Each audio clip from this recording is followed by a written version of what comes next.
Amici della Sardegna, ciao a tutti, questo lo riconoscete? Questo è il Diverland.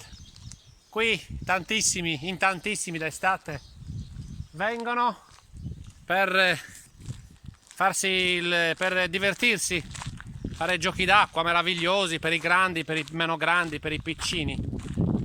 Ebbene, qua c'è praticamente un nuraghe.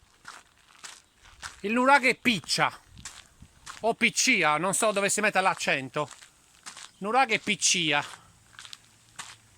È chiaro che si vede già subito da qua. Eccolo qua. Siamo in territorio di Quartucciu. Quindi se quello che sto dicendo corrisponde a quello che le mappe indicano, ci troviamo in un altro nuraghe di Quartucciu. Nuraghe piccia. Addirittura qua è mappata anche una tomba di giganti. Ci sono praticamente i conci del nuraghe ovunque.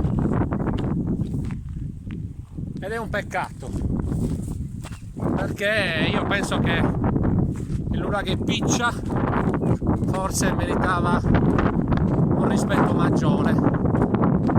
Ci sono, abbiamo detto, i conci del nuraghe dappertutto. Ci troviamo, abbiamo detto, in territorio di Quartucciu e il nuraghe piccia è qui. Ragazzi, purtroppo è qui.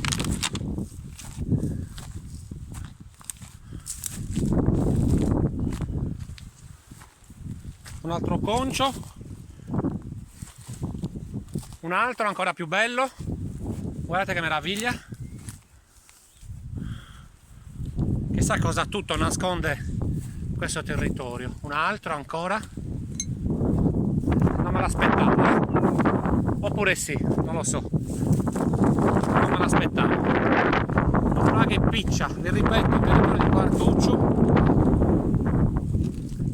Siamo nei pressi di una struttura bellissima.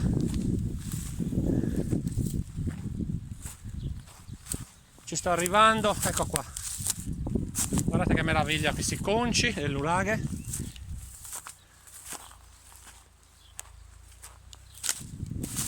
Eccolo qua, qua si vede forse parte dei filari. E poi, evitando di bestemmiare,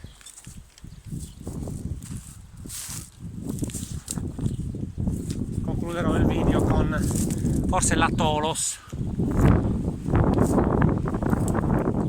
Ecco qua in mezzo doveva esserci la Tolos perché è vuoto.